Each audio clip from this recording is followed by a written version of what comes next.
al que no me quiero subir. El tren de seguir viendo los datos económicos solo en su cara oscura, solo verlos cuando están mal, cuando están equivocados. Yo veo en la economía muchos signos positivos y de hecho hay que analizarlos en su debida proporción. Mire, vemos por ejemplo el índice de inversión fija bruta, este que dio a conocer el INEGI hoy, y la inmensa mayoría de los medios dicen, baja la actividad, disminuye, fue menos buena que el mes pasado. ¿Realmente? ¿O seguimos sumando meses consecutivos de crecimiento en la inversión fija bruta? Esa es la realidad, que está creciendo, que seguimos teniendo meses consecutivos, lo que habla de una recuperación importante en materia económica. No estamos viendo en el dato el detallito con el mes anterior. Verlo así es obsesionarse con que las cosas están mal. Es jugar a que uno es como un lemming y que necesariamente nos tenemos que tirar por el acantilado del fracaso económico. ¿Qué se busca demostrar con este punto? ¿Que el presidente Peña es muy tonto? ¿O que queremos destruirnos a nosotros mismos negándonos la realidad? INEGI informó que la inversión fija bruta en mayo creció 3.4% real anual, ajustado por efecto calendario. Es el 14º incremento anual consecutivo y el mayor para un mes similar desde 2012. Los gastos efectuados en maquinaria y equipo total fueron mayores en 5.1% y los de la construcción se incrementaron 2% con respecto a mayo de 2014. En el acumulado de enero a mayo de 2015, el indicador avanzó 4.7%, los gastos en maquinaria y equipo 7.3%, y los de la construcción 3.1%. Los lemmings de la economía, esos que se suben a la cargada de que todo está mal, todo está mal, todo está mal, durante mucho tiempo parecía que festejaban este dato semanal de Banco de México. Y no sé cuántas semanas consecutivas llegaron a ligar de que bajaban las reservas internacionales de Banco de México. Difícilmente podría ser de otra manera. Hay un programa de la Comisión de Cambios integrado por Banco de México y la Secretaría de Hacienda que tiene como objetivo disminuir el monto de acumulación de las reservas.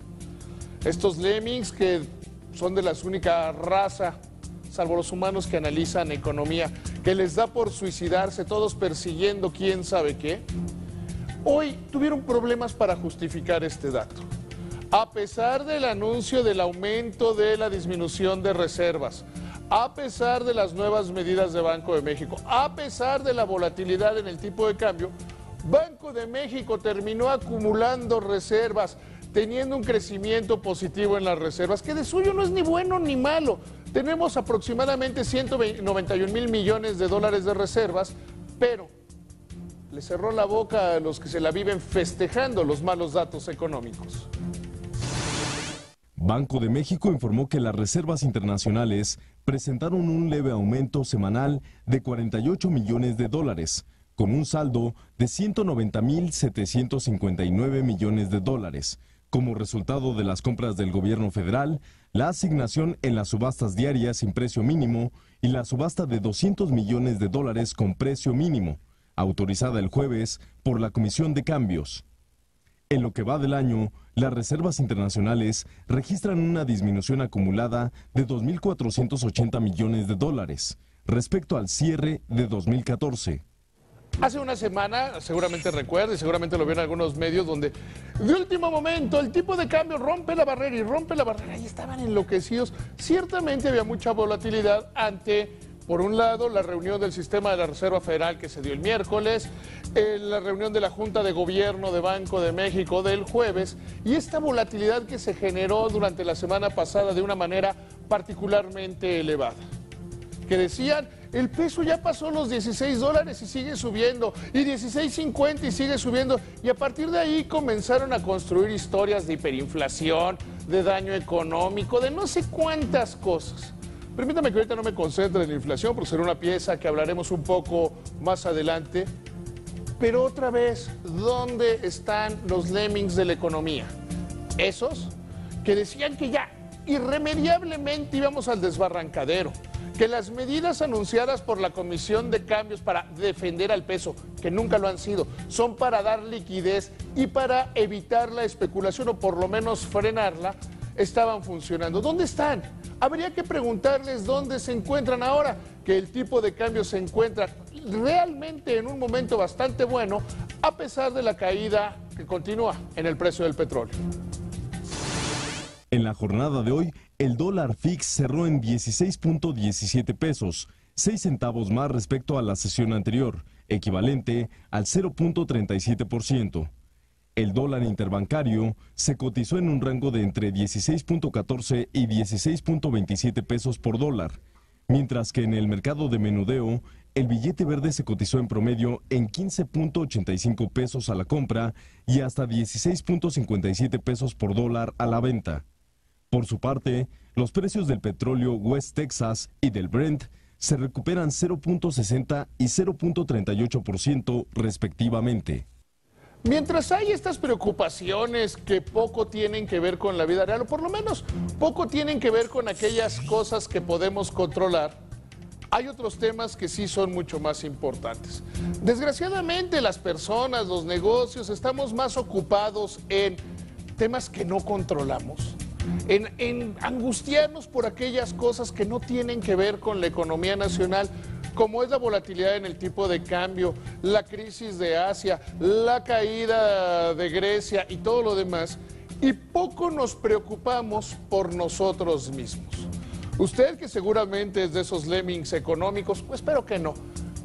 ¿Cuánto se ha preocupado por su plan de pensiones? En este programa hemos sido particularmente insistentes en retomar las cifras de la Comisión Nacional del SAR, que dejan claro que la mayoría de los mexicanos, 6 de cada 10, no están ahorrando para su pensión. Y que los que lo están haciendo solo tendrán entre el 30 y 40% de lo que ganan. De ahí que una nota fundamental en el día es este anuncio, este estudio que hace la Comisión Nacional del SAR, en el cual habla sobre los planes privados de pensiones. Actualmente existen 1.957 planes privados de pensiones registrados ante la Comisión Nacional del Sistema de Ahorro para el Retiro, 21% más que en 2006, los cuales administran 504.292 millones de pesos, equivalentes al 2.9% del Producto Interno Bruto y cubren a 1.38 millones de personas. En el 98.4% de los planes, el patrón aporta al plan de pensión de sus trabajadores, ya sea de forma incentivada o fija, y en el 86.4% de los casos, el trabajador aporta cuando los planes son voluntarios. Afortunadamente, la Comisión Nacional de Hidrocarburos y la Secretaría de Energía, incluso la Secretaría de Hacienda, no se quedaron en el lamento, no se quedaron en el decir: ay, no salió tan bien la primera vuelta de la ronda 1 y ya nos tiramos al piso, o nos mantenemos terco y le seguimos haciendo igual. Como les recuerdo, se trataba de aguas someras, no muy atractivas, y no se cumplió el objetivo que se había fijado, yo creo que de una manera equivocada, la Comisión Nacional de Hidrocarburos, de sacar por lo menos el 30% de la ronda. A partir de ese momento se entendió algo que era verdaderamente claro para todos los mexicanos, que era necesario replantearnos, hacer de una manera distinta la ronda 1 con base en la experiencia que se está generando. En México, durante prácticamente 80 años, no habíamos tenido inversión privada en el sector energético, y de ahí que tendríamos que ver cómo hacer las cosas de una manera diferente. Finalmente ya se confirmó que se tienen que hacer algunos cambios, que se tienen que hacer algunos ajustes que van mucho más allá del tiempo, que van en la forma de cómo hacerlo más atractivo y más flexible para generar un mayor interés. Para la segunda fase de la ronda 1, un operador podrá presentar ofertas de manera individual y también en consorcio, por bloques diferentes. Si un consorcio pierde a su operador, los otros socios podrán integrarse a otro equipo o formar uno nuevo con un operador precalificado. Se redujo la garantía corporativa requerida, la cual será de 18 veces el valor del compromiso mínimo de trabajo requerido para cada contrato, y bastará con una sola garantía de seriedad para todas las áreas por la que se presenten ofertas de un mismo participante. Los partidos políticos son a veces casi siempre vergonzosos. Estamos hablando de austeridad. Los propios partidos se quejan de la difícil situación que atraviesa la economía. Y vemos cómo el PAN habla de la tóxica reforma fiscal y el PRD de la caída de los ingresos. Y cómo el país se encuentra en una situación muy difícil. Cómo prácticamente todos los partidos políticos le han exigido al gobierno mayores medidas de austeridad. Sin embargo, como buenos cínicos que son, como buenos descarados que son, ya están pidiendo para ellos. Claro, que se haga el comunismo, pero en las vacas de mi compadre. Que a nosotros, los partidos políticos, no nos toquen un pelo. Sí, está muy bien eso del presupuesto base cero. Sí, está muy bien que el gobierno gaste menos. Sí, está muy difícil el entorno internacional y que el gobierno debe salir a defender el tipo de cambio y a incentivar la economía nacional. Sí, todo está muy bien. Que se esfuercen los otros, no nosotros. Los cínicos en los partidos políticos están otra vez, de cara al presupuesto para el año próximo, despachándose con la cuchara grande.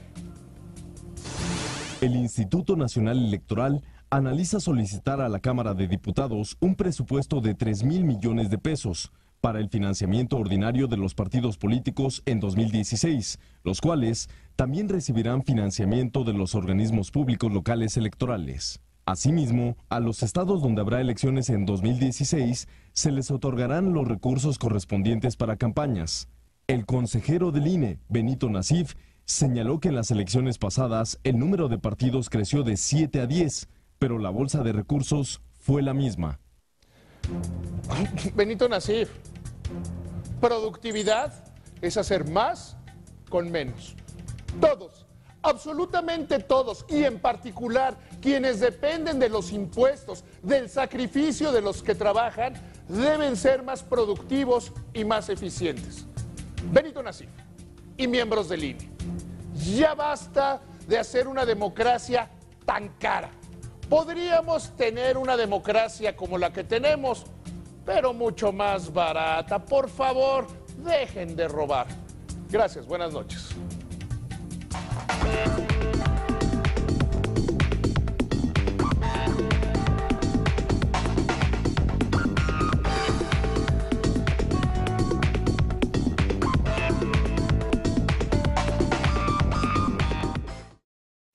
Te invitamos a seguir cuestionando la información con los siguientes videos.